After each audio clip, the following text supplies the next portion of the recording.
Bonjour à tous, j'espère que vous allez bien. Aujourd'hui, on ne va pas rouler, mais je vais vous donner quelques conseils pour sélectionner les options que vous pouvez avoir sur votre véhicule.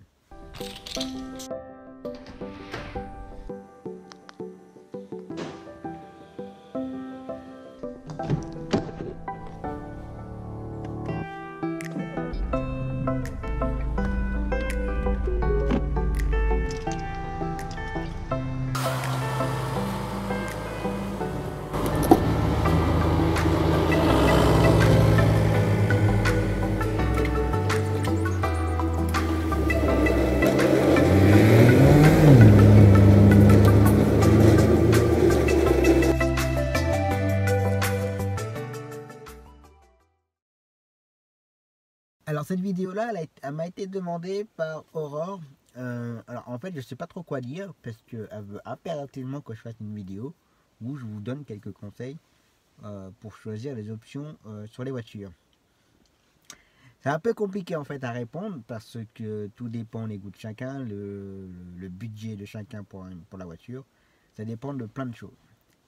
Après, les conseils que je pourrais vous donner pour prendre les options ou pas.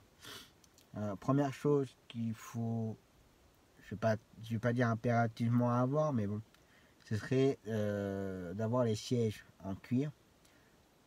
Pourquoi? Parce que alors, il y a certains cuirs, ça peut être fragile. Il y a certains modèles de véhicules où le cuir est peut-être un petit peu plus fragile que d'autres.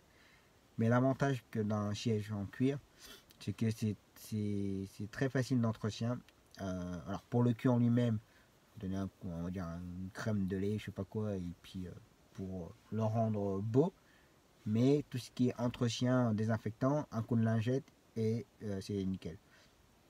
Moi qui emmène beaucoup d'enfants, c'est le hasard qui est comme ça, mais j'emmène beaucoup d'enfants et du coup, bah voilà, j'en ai les mains dans la bouche, ils mettent les mains après sur le siège, et ça va mettre les pieds un peu partout, même si je leur dis tout le temps de faire attention, mais bon, ça reste quand même des enfants. Après, on imagine, il y a un enfant ou un adulte qui est malade, et bah si ça vomit, bah voilà. Après, bah c'est comme ça, c'est la vie. Il y a des adultes qui sont pas forcément propres non plus. Donc du coup, sur les sièges, on peut facilement passer un coup de lingette désinfectant et c'est très très pratique. Si vous prenez des sièges en tissu, c'est un peu plus compliqué pour l'entretenir parce que bah, déjà si vous mettez les pieds sur les sièges, et bah, ça va rentrer dans le tissu et du coup ça sera pas facile à enlever. Là, il faudrait passer de la mousse et une brosse et bon, voilà, on n'a pas forcément toujours le temps. Donc voilà, le premier conseil que je pourrais vous donner, c'est de prendre des sièges en cuir.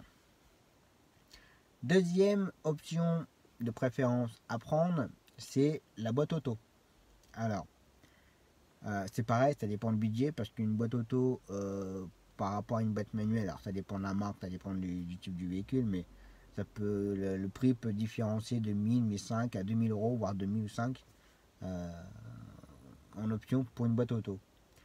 Ça va dépendre de la conduite que vous allez avoir, mais si vous faites beaucoup de villes, je peux vous dire que la boîte auto, elle est très bien parce que ça évite de tout embrayer. Je peux vous dire qu'en fin de journée, l'embrayage, vous allez sentir dans le pied gauche. Donc ça, c'est un conseil que je pourrais vous donner. Alors, je pense qu'on a tous, pour ceux qui ne sont pas passés à la boîte auto, moi le premier, on se dit tous, mais si je prends une boîte auto, je vais me faire chier en fait dans la voiture. Il faut dire ce qui est. J'ai l'impression que je vais me faire chier. Et quand j'ai acheté mon premier véhicule en boîte auto en perso, parce que je n'étais pas encore chauffeur de taxi, je me suis dit, ouais, je vais peut-être me faire chier, mais bon, on verra bien, on va essayer. Parce que quand j'avais trouvé un véhicule qui remplaçait l'ancienne, bah, mon garagiste l'avait que en boîte auto. Bon. J'ai donc essayé et je peux vous dire que du jour au lendemain, j'ai dit, la boîte manuelle, c'est terminé. Bon, après, il faut garder en esprit qu'il faut garder votre pied gauche bien en arrière. En cas de freinage d'urgence, il ne faut pas mettre les deux pieds, puis que si vous prenez votre pied gauche pour freiner, bah, vous avez la tête dans le pare-brise. Enfin voilà, ça c'est une adaptation à faire, mais bon. Et du coup, une fois qu'on goûte à la boîte auto, on s'en lasse plus du tout. Après, chacun fait comme il veut. J'ai un collègue sur Bourges qui, je crois que sa nouvelle, je crois qu'il l'a encore pris en boîte manuelle encore. Pour lui, la boîte auto, c'est niet. Pour lui, il se dit qu'il va se faire chier dans la voiture, qu'il a l'impression de rien faire et qu'il a l'impression qu'il va s'ennuyer et voilà. Donc pour lui la boîte auto pour l'instant c'est niet. Alors ce qui vient de changer il n'y a pas très longtemps, alors je sais pas ce qu'il a pris, enfin, je sais pas s'il a pris une boîte manuelle ou auto. Mais le jour où il prendra la boîte automatique, il se dira peut-être merde si j'avais su, je l'aurais peut-être pris avant. Donc voilà, je pense que c'est surtout les deux options à prendre, je ne veux pas dire primordialement, mais bon. Je dirais que c'est fort conseillé. Enfin, si vous voulez bien avoir votre véhicule propre, les sièges propres, désinfectés correctement et ne pas avoir mal à la cheville gauche en fin de journée, ça c'est les premiers conseils que je pourrais vous donner. Ensuite, les autres conseils que je pourrais vous donner, qui est moins important, mais bon, c'est de regarder les véhicules qui aient beaucoup de rangement. Parce que, alors après, c'est comme tout, chacun fait comme il veut dans sa voiture, bien entendu. On est maniaque ou on n'y est pas. Voilà, tout ce qui est papier qui traîne partout dans la voiture, vaut mieux éviter quand même. Bon, moi j'ai des rangements dans les portières, j'ai mon accoudoir, j'ai ma boîte à gants et dans mon coffre, j'ai ma fameuse banette avec quelques rangements, des chiffons, enfin ces choses-là. Il faut donc essayer d'avoir dans votre voiture le plus de rangements que possible pour que tout soit bien rangé, parce qu'il faut savoir que vous allez avoir beaucoup de choses avec vous en fait avec vous.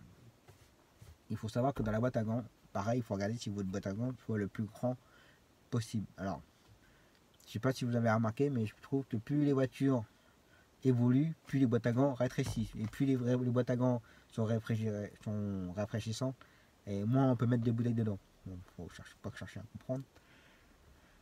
Du coup, dans les boîtes à gants, comme ça devient de plus en plus petit, il faut pas oublier que dedans, normalement, vous devez avoir... Alors, ça dépend de chacun, bien entendu, mais moi, la mienne, elle est dans la boîte à gants. Vous avez votre imprimante pour l'impression des factures. Alors, je sais que j'ai des collègues qui le mettent en apparence, au tableau de bord, tout ce que vous voulez, mais ça, après... Moi, je trouve que esthétiquement, c'est pas très joli, mais bon, après, chacun fait comme il veut. Donc, faut pas oublier que vous allez avoir ça plus ou moins dans votre boîte à gants. Vous allez avoir le terminal TPE. Vous allez avoir, si votre terminal TPE ne le fait pas, vous allez avoir un autre terminal plus ou moins pour la carte vitale. Après, vous allez avoir peut-être la boîte d'ampoule, ça dépend de ce que vous avez comme véhicule, option, LED ou pas LED, enfin voilà. Donc dans la boîte à gants, vous allez déjà avoir pas mal de petits objets qui vous prendront pas mal de place. Ensuite, dans les portières, vous allez plus ou moins avoir déjà les gilets, vous allez avoir vos plans, vous allez avoir des documents, vous allez avoir peut-être une bouteille d'eau, vous allez avoir je sais pas quoi, enfin voilà. Ensuite, au niveau central, vous allez avoir les choses que vous ne voulez pas que ce soit trop apparent. Alors, je sais pas, on imagine que vous avez une caisse, vous allez avoir, je sais pas, les trucs privés, voilà, un couteau, une lampe, un paquet de mouchoirs, enfin tout ce que vous voulez. Et ensuite, moi qui n'ai pas forcément beaucoup de rangements et comme j'ai un 7 places, du coup mon coffre, je n'ai pas de fond, un faux fond.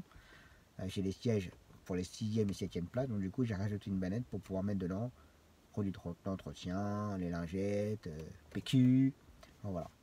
Donc il faut essayer d'avoir le plus de rangement que possible dans votre véhicule. Donc ça, et ensuite, qu'est-ce que je pourrais vous donner comme conseil après au niveau de motorisation. Alors après c'est pareil, hein, plus vous allez prendre un moteur haut performant, plus il y a un coût. Alors je vous déconseillerais de prendre des moteurs trop petits. Commencer, je pense qu'il vaut mieux partir sur les 150 chevaux minimum, parce que, alors, je ne l'ai pas dit au début de la vidéo, mais après ça dépend l'utilité que vous allez avoir avec votre taxi, ça dépend de votre région, votre département, comment il est fait par la route, quoi, on va dire. S'il y a des reliefs, pas de relief, beaucoup de villes, pas beaucoup de villes, beaucoup de campagnes, pas beaucoup de campagnes. Je sais pas, je te dis une grosse connerie, mais je sais pas, à Paris, eux à Paris, ils n'ont peut-être pas forcément d'avoir des 150 chevaux pour rester en ville toute la journée. Bon, après, ils vont bouger à l'extérieur, mais voilà. Si le taxi, par exemple, reste que dans la ville de Paris, il ne sort pas, 150 chevaux, ça va pas forcément lui servir à grand chose. Parce que dans le nord, c'est 50, 60, 70, 90, enfin 80. Donc voilà, donc les 150 chevaux, ce sera peut-être pas forcément nécessaire. Mais pour ceux qui font beaucoup de routes, longues routes, beaucoup de campagnes, les 150 chevaux sont pas négligeables parce que quand il faut doubler un camion, quand il faut doubler un tracteur, quand il y a pour X raison, Donc vaut mieux avoir quelque chose d'assez puissant. Et il faut savoir que si vous faites de l'assistance, si vous emmenez 4 personnes, 6 personnes, enfin ça dépend de votre véhicule, mais plus vous allez avoir du monde, plus vous allez être chargé, plus il y a des bagages, plus vous allez être chargé, et puis bah voilà, il faut avoir quelque chose de très agréable à conduire, et ne pas peiner avec un moteur de 100 chevaux ou 110 chevaux, et en boîte manuelle en plus. Voilà. J'ai un collègue qui était comme ça au début, hein. J'ai toujours pas compris d'ailleurs, mais bon. Il se plaint que sa voiture n'avance pas, mais il prend que des moteurs à 100 ou 110 chevaux. Bah, est-ce que tu veux que je te dise, mon gars, si tu restes sur les 100 à 110 chevaux, tu vas pas aller vite. Donc voilà. Bon, après, moi, je suis plus sur les 180 chevaux, je suis habitué aux 180 chevaux. C'est pas forcément la vitesse, mais voilà, c'est leur prix. J'aime bien doubler tranquillement, sans peiner, sans rien. Voilà. Donc voilà que je pourrais vous conseiller sur les motorisations. Alors attention, hein, chacun fait comme il veut, chacun conduit comme il conduit, chacun choisit son moteur comme il a envie. S'il se sent très très bien avec un moteur de 110 ou 120 chevaux, très bien, parfait. Alors là, je ne critique pas et voilà, chacun fait comme il veut. C'est la vidéo pour Aurore, je ne savais pas trop quoi dire sur les options parce que ça dépend de chacun, hein. C'est très compliqué à dire, tiens, faut prendre ça, ça, ça. Ensuite, le toit panoramique, bon après ça c'est un choix. Moi, depuis que j'ai goûté au toit panoramique, en fait ça éclaircit vachement l'habitacle et c'est vraiment agréable. Alors ça amuse aussi bien que les grands et les petits, mais quand les gens sont assis à l'arrière, ils regardent toujours en l'air en fait. Enfin, pour ceux qui ne sont pas habitués au toit panoramique, mais ils regardent toujours en l'air et c'est sympa à regarder quand il fait beau. Quand on est en ville et qu'on passe devant les monuments, eux ils peuvent regarder. C'est ce qui est sympa par rapport aux touristes. Bon, j'en ai pas fait des masses des touristes, mais si vous avez l'occasion de transporter beaucoup de touristes dans votre ville, voilà, ça permet de pouvoir regarder les monuments et de pas avoir la tête comme ça sur le côté, voilà, de pas se faire mal au cou. Ça peut être sympa. Après, c'est sympa aussi pendant les périodes de fête, avec les guirlandes et tout. Bon, ça amuse pas mal de monde. Je vous dis comme les petits aussi bien que les petits et les grands.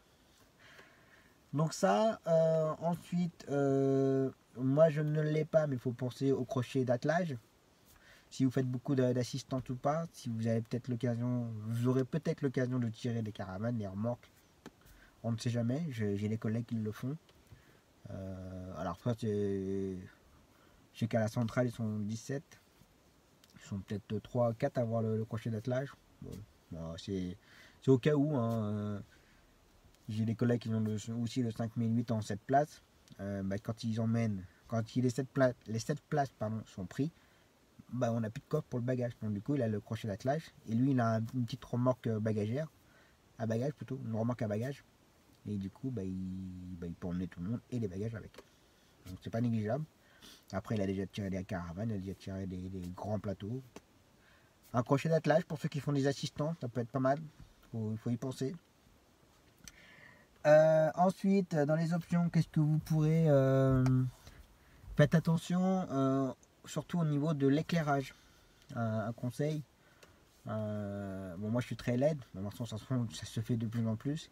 Mais les packs full LED, c'est pas mal, ça éclaire bien la nuit. C'est pas négligeable si vous faites beaucoup, si vous roulez beaucoup la nuit ou autre. Quand vous avez un bon éclairage, vous peinez moins avec vos yeux. Ça peut être une option intéressante. Alors moi je les prends toujours, je suis toujours en full LED. Il y a ça et je pense que j'ai fait à peu près le tour. Alors j'ai pas fait de notes pour ça parce que je vous dis, je me dis que je le sortirai ça comme ça à la volée, ponctuellement. Parce qu'on me l'a demandé, c'est Aurore qui me l'a demandé, elle voulait vraiment que je fasse une vidéo là-dessus, mais bon, voilà. Bon, j'espère que ça vous aura plu, que ça aura répondu peut-être à certaines questions que vous posez sur le choix des véhicules. Alors j'ai déjà fait une vidéo, vous regardez, je sais pas trop en question ça va s'afficher, mais plus par là je crois. Vous regardez, j'ai fait une vidéo sur le choix d'un véhicule, et c'est vrai que j'ai pas forcément parlé des options, et c'est Aurore qui me demandait justement les options. Qu'est-ce qu'il fallait prendre. Ça après, les goûts et les couleurs de chacun, ça ne se discute pas. Après il y a le budget qu'il faut regarder. Donc voilà, j'espère que ça vous aura plu. N'hésitez pas à laisser des commentaires. Et moi je vous dis à très bientôt pour une prochaine vidéo. Ciao.